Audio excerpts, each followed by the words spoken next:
खाना, कपड़ा, संबंध, टीवी में क्या देख रहे हो, कौन सी किताबें पढ़ रहे हो, किन लोगों से मिल रहे हो और फिर उन लोगों से क्या बातचीत कर रहे हो, किन चीज़ों की इच्छा कर रहे हो, सब बदल जाता है। क्या उल्टा होता है? मतलब उल्टा तो नहीं होना चाहिए वैसे, मतलब इलॉजिकल है कि आपने खाना बदल दिया तो आपकी समझ पे भी इफेक्ट पड़ रहा है। कुछ हद तक वो भी होता है, कुछ हद तक वो भी होता है।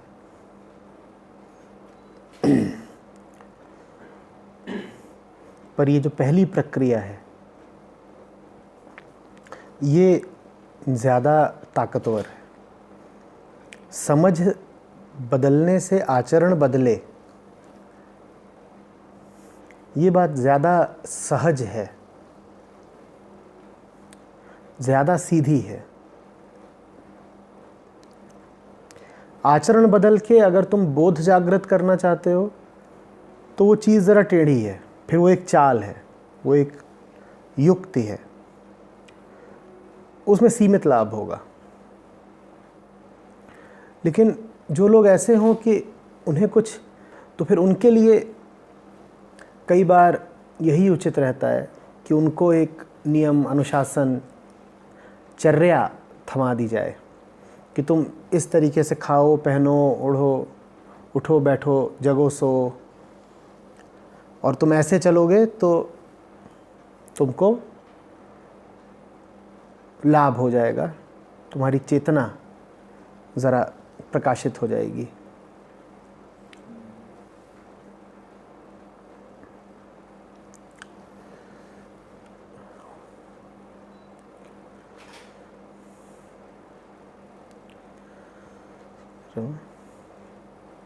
इसका भी काफ़ी फ़ायदा होता है कि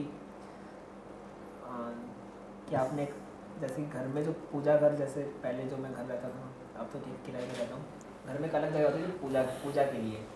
तो जैसे आप उस रूम में जाओगे ना तो आपको अपने आप ही आपके मन में आ जाएगा कि हाँ वो भाव आ जाएगा। तो वो चीज़ भी ठीक है, मतलब ऐसा कुछ बात नहीं होती कि आप 30 मिनट निकाल के स्पेसिफिक दिन के टाइम बैठो, लेकिन वो डिसिप्लिन लेके आने से जीवन बदलता है। नहीं तो मन फिर यहाँ और वो बहुत आवश्यक भी है। आवश्यक भी है। हाँ, कोई ऐसा नहीं है जो इतनी साफ चेतना में जीता हो कि उसे किसी नियम अनुशासन की ज़रूरत ना पड़े।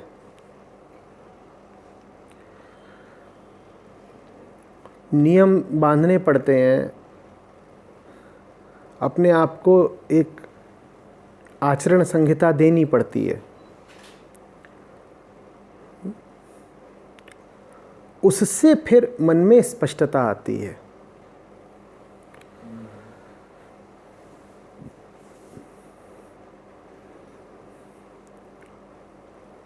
ऐसा कोई नहीं है जो कहे कि हम तो सुन लेते हैं या पढ़ लेते हैं और हमारा काम हो जाता है,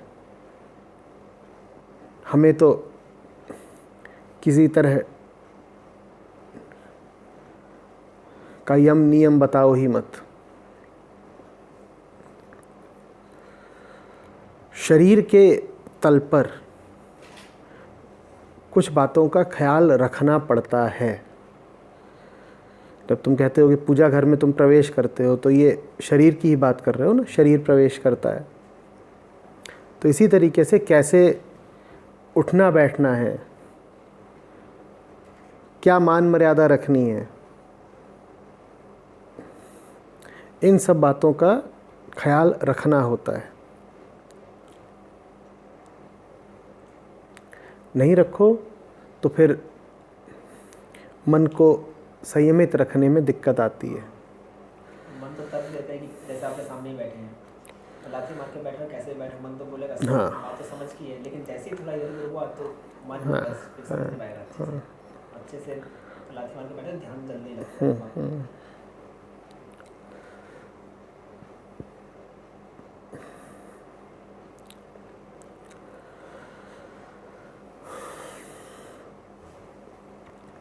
और कोई बात भले ना हो, इतनी सी बात तो है ना कि तुम इस वक्ता के सामने बैठे हो तो तुमने अपने आप को बताया है कि तुम्हें एक खास शारीरिक मुद्रा में बैठना है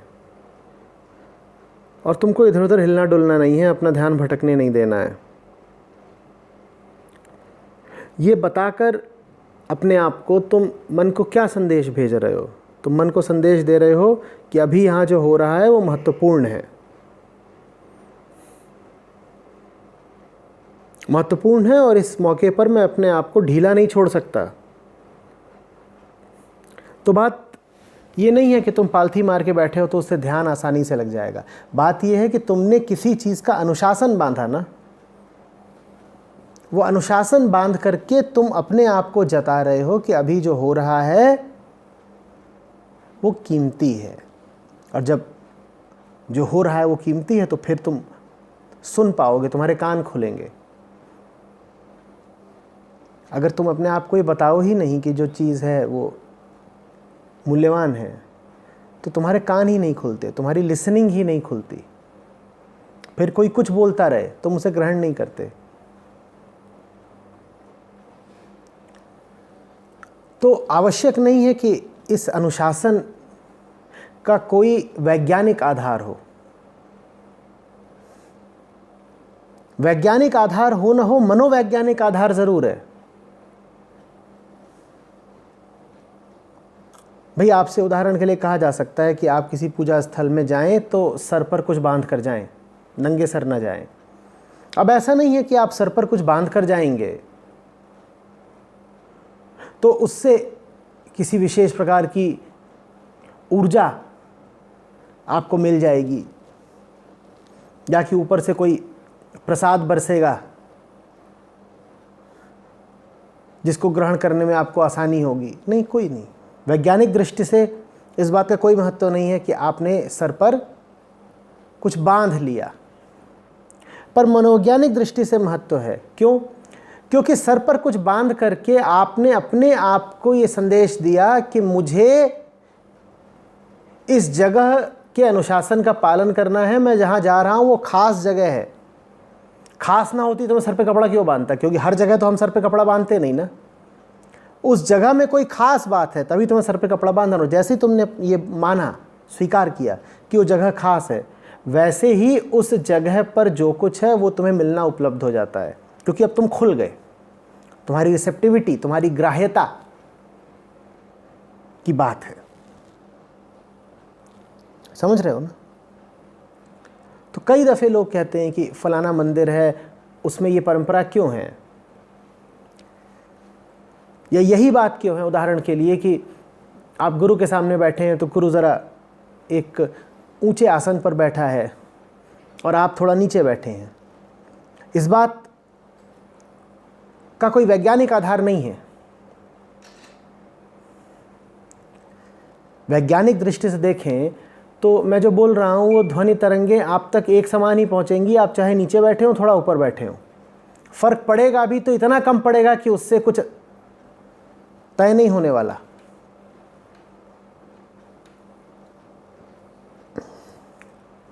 जब मैं कुछ बोलता हूं तो वैसे भी एक स्फेरिकल एनवेलप बनता है।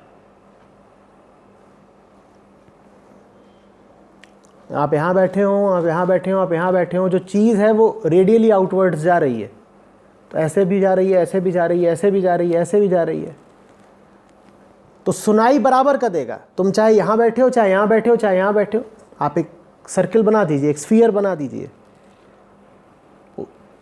उस पर जितने लोग बैठे हैं सब तक मेरी आवाज़, ये ध्वनि बराबर की पहुंचेगी। समझ रहे हैं? तो फिर ये क्यों प्रथा है कि गुरु के सामने थोड़ा नीचे ही बैठो? वो प्रथा इसलिए है ताकि मन को ये याद दिलाया जा सके कि जो ऊपर बैठा है वो ऊपर बैठने का अधिकारी है, इसीलिए वो जो बोल रहा होगा उस बात में वज़न होगा, उसको सुनना ज़रूरी है। नीचे बैठकर तुम अपने आप को याद दिला देते हो ध्यान में रहना। नीचे बैठकर तुम अपने आप को ये याद दिला देते हो कि तुम्हें ध्यान में रहना है। तो इसलिए इन अनुशासनों का महत्व है। अब जैसे ये दिए हैं दो, तुमने अभी आकर के इनको फिर तेल से पूरित किया ना। अब ऐसा नहीं है कि अगर दिए बुझ जाएंगे तो मैं जो बोल रहा हूं बात बदल जाएगी। ऐसा नहीं है कि इन दियों के जलने से तुम्हारे मन में प्रकाश आ जाता है, कुछ नहीं। बात यह है कि राघव 50 चीज़ों के बारे में सोच सकता था, उन 50 चीज़ों को हटा करके, सारे ख्यालों को हटा करके उसने इस बात का महत्व समझा कि ये दिए जलते रहने चाहिए। अगर इनको महत्व नहीं देता तो किसी और चीज़ को महत्व दे रहा होता। उसे ये बात आवश्यक तो लगी ना कि दिए जलें, बस इस बात से इसे लाभ हो जाएगा।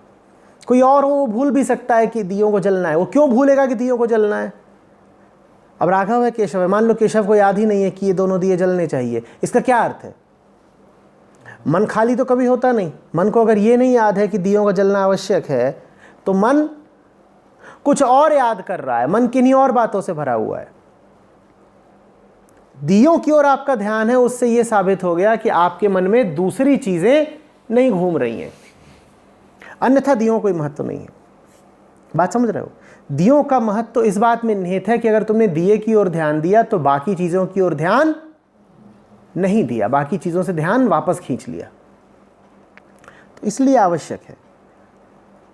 सुनते हो ना, कई मंदिरों में पुरानी परंपरा होती है कि यहां पर अखंड ज्योति जलती है।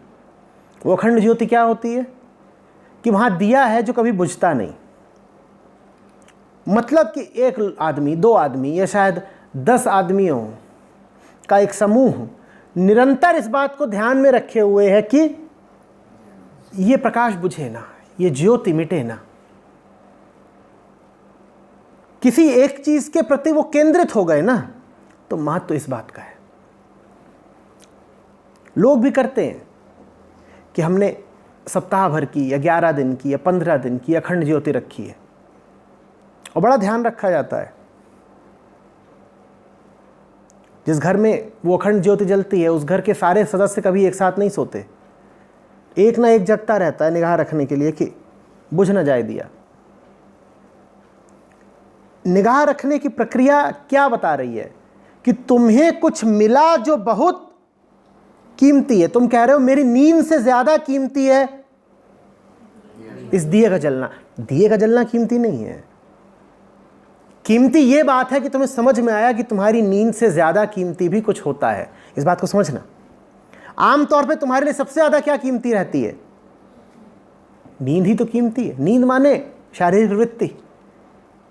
आमतौर पर हमारे लिए सारी शारीरिक वृत्तियां ही तो कीमती रहती हैं ना। खाना पीना, सोना, तमाम तरह की इच्छाएं, वासनाएं, ये वो। दिए की वजह से तुम नींद से आगे बढ़ गए। तुमने कहा नींद को हटाओ, दिया जलना चाहिए। तो दिए का महत्व तो इसमें नहीं है कि दिए में कुछ खास है, कुछ जादू हो जाएगा, उसके धुएं में कोई विशेष गंध है इत्यादि, कुछ नहीं। दिए का महत्व तो इसमें है कि दिए के कारण तुमने नींद पर विजय पा ली। बात समझ में आ रही है? तो पालथी का महत्व तो इसमें नहीं है कि घुटने एक खास कोण पर मुड़ने से भेजे में किन्हीं विशेष रसायनों का उत्सर्जन होता है कि देखो। और इस तरह के भी आजकल खूब प्रचार चलते हैं। जो बात वैज्ञानिक है ही नहीं वो उसमें भी वैज्ञानिक कोण खोज लाते हैं। वो बताएंगे देखो हमारी पुरानी परंपराएं बड़ी वैज्ञानिक हैं। अरे वो बात वैज्ञानिक नहीं है, वो बात मनोवैज्ञानिक है। पर जिनको मन ही नहीं समझ में आता उन्हें मनोविज्ञान क्या समझ में आएगा। दूसरी बात, जिन्हें विज्ञान नहीं आता वो विज्ञान से बड़े खौफजदा रहते हैं, बड़े डरे रहते हैं।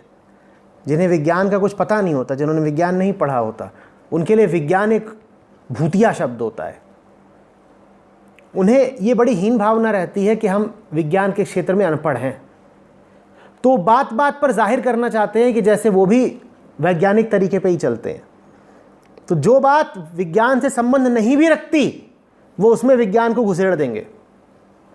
तो उनसे पूछे अगर कोई कि गुरु के सामने पालथी मार के क्यों बैठा जाता है, तो कहेंगे हम बताते हैं, बात वैज्ञानिक है। देखिए, जब आप पालथी मारते हैं तो ये आपकी जांघ और आपकी निचली टांग के बीच में करीब 20 डिग्री का कोण बन रहा है, बना 20 डिग्री का।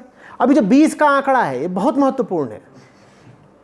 20 का आंकड़ा महत्वपूर्ण कैसे? अरे तुम्हें पता नहीं है? इंद्रियां कितनी होती हैं? 5। अवस्थाएं कितनी होती हैं? 3। और 3 से अगर आगे निकल गए तो तुरीय में पहुंच गए 4। 5 गुणे 4 20 हो गया ना। देखा हमारे पूर्वज कितनी वैज्ञानिक दृष्टि रखते थे। और आजकल इस तरह का प्रचार खूब किया जाता है। कोई बता रहा है कि पुराने भारत में इंटरनेट चलता था, कोई बता रहा है कि पुराने भारत में विमान उड़ा करते थे। ये वो लोग हैं जिन्हें न विज्ञान पता है न अध्यात्म पता है। और इस तरह की बातें तो अब ये बच्चों की पाठ्य पुस्तकों में डालने की कोशिश कर रहे हैं, एनसीईआरटी वगैरह में। वहाँ बच्चों को ये पढ़ाया जाएगा कि पुराने भारत में प्लास्टिक सर्जरी हुआ करती थी, उसका प्रमाण है गणेश जी। ये सब पढ़ाने की कोशिश चल रही है। समझ रहे हो ना?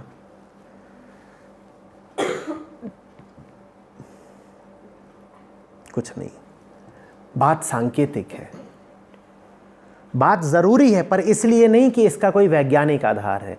बात जरूरी है इसलिए कि इसका मानसिक आधार है।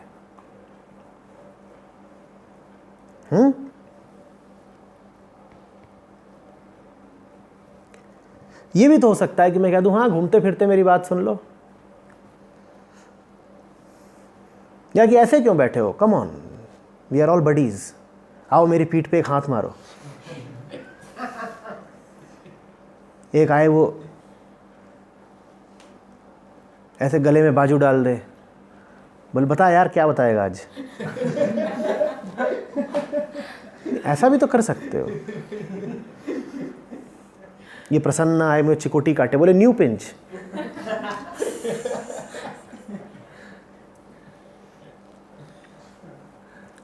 मैं अंदर घुसूं, राघव हाई फाइव दे मुझे। चरण स्पर्श की क्या जरूरत है, हाई फाइव मारेगा सीधे। ये पढ़ा लिखा आदमी है, बड़ी कंपनी में काम करता है, आईटी का उत्पाद है, वैज्ञानिक दृष्टिकोण रखता है, बेंगलोर में रहता है। ये पुराने ढर्रे के क्या काम कर रहा है, गुरुदेव चरण स्पर्श नहीं। वो ये सब कुछ कर सकता है, वो आकर के मुझे हाई फाइव मार सकता है। दिक्कत बस ये होगी कि उसके बाद ये मुझे सुन नहीं पाएगा। तुम ये बिल्कुल कर सकते हो कि गुरु हो कि कोई हो, मेरा बड़ी है। आजकल तो भगवान को भी ऐसे दे रहा हाँ हाँ हाँ हाँ। और ये भी आजकल बहुत प्रचलन है। मैत्रेय का नाम ले लेकर के बताया गया है कि प्रेम से भी बड़ी और श्रद्धा से भी बड़ी मैत्री होती है। और अहंकार तो झुकना चाहता भी नहीं है। तो कोई आपके सामने आ जाए जो आपसे कहे कि नहीं I am nobody, I am no authority, मैं तो आपका बस दोस्त हूं, तो बड़ा अच्छा लगता है। ठीक, झुकने की क्या ज़रूरत है, ये तो बस दोस्त है हमारे। तुम चाहो तो ये घोषित कर सकते हो कि तुम्हें झुकने की कोई ज़रूरत नहीं है, कि मैं दोस्त हूं तुम्हारा। बस नुकसान थोड़ा सा होगा कि उसके बाद तुम सुन नहीं पाओगे। दोस्तों की सुनते हो क्या आपने? अभी ये तुम रोल प्ले दिखा रहे थे, इसमें एक दोस्त दूसरे की सुन रहा था क्या? दोस्त के साथ तो ये करते हो कि उसकी बात भी नहीं पूरी होने देते, बात को काट देते हो। मुझे तुमने दोस्त बना लिया, जो कि तुम बना सकते हो, तो तुम मेरी बात भी काटना शुरू कर दोगे, फिर बहस करोगे, फिर श्रवण नहीं होगा, फिर विवाद होगा।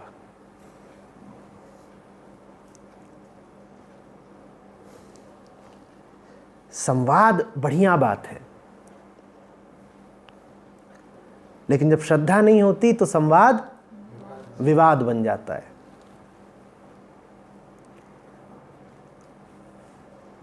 संवाद विवाद में इतना ही अंतर है। श्रद्धाहीन संवाद को ही विवाद कहते हैं।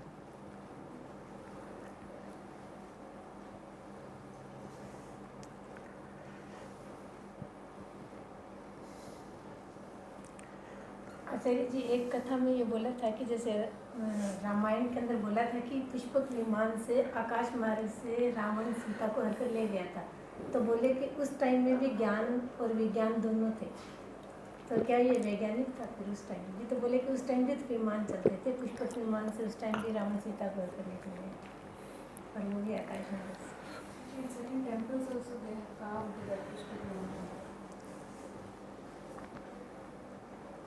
ये बताएगा शरीपुत्र, कितनी एनर्जी चाहिए, कितने किलो का विमान होगा? अच्छा बताइए, कम से कम कितने किलो का होगा? आपकी जो एक साधारण गाड़ी होती है ये 1000 किलो से 2500 किलो तक की होती है। जो कार होती है ना, बहुत अगर हल्की होगी तो होगी 1000 किलो की, और थोड़ी भारी है तो होगी 3000 किलो की। तो बताइए वो पुष्पक विमान अगर वास्तव में विमान है, आप जैसे देखती हैं एक, हाँ, बोइंग, कितने किलो का होगा? कुछ तो अनुमान लगाओ। कार अगर कम से कम 2 टन की है तो विमान कितने टन का होगा? हाँ, 10 टन भी होगा तो बड़ा हल्का विमान होगा, 2 सीटर होगा। 10 टन में भी फिर 2 सीटर 3 सीटर विमान होगा। अगर बढ़िया वाला विमान है तो 20-40 टन का होगा। अब ज़रा ये आपको कैलकुलेट करके बताएगा कि इतने बड़े विमान को ज़मीन से 30,000 फुट की ऊंचाई तक ले जाने के लिए एनर्जी कितनी चाहिए? बता भाई। मारूं मैं। आज के जो विमान होते हैं, नागरिक विमान, पैसेंजर, वो 28,000-36,000 फीट की ऊंचाई पे उड़ते हैं। एक बार सोचो तो कि इतने लोहे को 36,000 फीट की ऊंचाई पे ले जाना और फिर वहाँ पर कम से कम 500 मील प्रति घंटे की रफ्तार से उड़ाना, कितनी ऊर्जा चाहिए? आज वो ऊर्जा कहाँ से आती है? आज तुम्हारे पास पेट्रोलियम है, तब था क्या? या तो जो लोग विमानों की बात कर रहे हैं वो ये भी बता दें कि ऊर्जा का स्रोत क्या था। सोलर एनर्जी हो, न्यूक्लियर एनर्जी हो। विमान उड़े तो उसके लिए ऊर्जा भी तो चाहिए। ऊर्जा कहाँ से आ रही थी उतनी? और अगर उतनी ऊर्जा थी तो बिजली क्यों नहीं थी? और अगर उतनी ऊर्जा थी तो धनुष बाण से क्यों लड़ाई हो रही थी? अगर लोगों के पास इतनी ऊर्जा है कि विमान उड़ा सकते हैं तो फिर वो उसी ऊर्जा से मिसाइल क्यों नहीं बनाते? धनुष बाण से क्यों लड़ रहे हैं? जवाब तो दो। उसमें तो आगे घोड़े भी थे। हनुमान जी को भी भेजना पड़ा मोबाइल। अगर विज्ञान इतनी तरक्की कर चुका है कि वो इतने पावरफुल इंजन बना रहा है, जानते हो एक जेट विमान के इंजन में कितनी ताकत होती है? अगर विज्ञान इतनी तरक्की कर चुका है कि ऐसे इंजन बना रहा है जो 40 टन लोहे को 30,000 फुट की ऊंचाई पर 500 मील प्रति घंटे की रफ्तार से उड़ा सकते हैं, तो फिर मोबाइल फ़ोन कहाँ है? तो फिर श्री रामचंद्र पूछते हुए क्यों घूम रहे हैं, हे खगमृग हे मत्कर श्रेणी, तुम देखी सीता मृग नैनी? फिर तो जीपीएस चलना चाहिए। बात समझ रहे हो ना? और जिस ईंधन का उपयोग करके वो विमान बढ़ता, उसी ईंधन का उपयोग करके, मैं फिर पूछ रहा हूं, मिसाइल क्यों नहीं चलती? बाण चलते कि मिसाइल चलती? बोलो। यहां तो बाण चल रहे हैं लकड़ी के। यानी कि ऊर्जा का एकमात्र स्रोत क्या था? जब आप बाण चलाते हो तो उसमें ऊर्जा कहां से आती है? कोई स्रोत नहीं था ऊर्जा का, सारी ऊर्जा यहां से आती थी। या तो आदमी की मांसपेशियों से आती थी या जानवरों की मांसपेशियों से आती थी, पर आती मांसपेशियों से ही थी। और उसका प्रमाण क्या है? बाण और गदा। पूरे रामायण में युद्ध में यही दोनों अस्त्र रहे हैं ना? बोलो। या तुम सुनते हो कि कुछ और भी था? यही तो था। माने ऊर्जा का एक ही स्रोत था, आदमी की मांसपेशी। तो फिर विमान कैसे उड़ेगा भाई? कैसे उड़ेगा?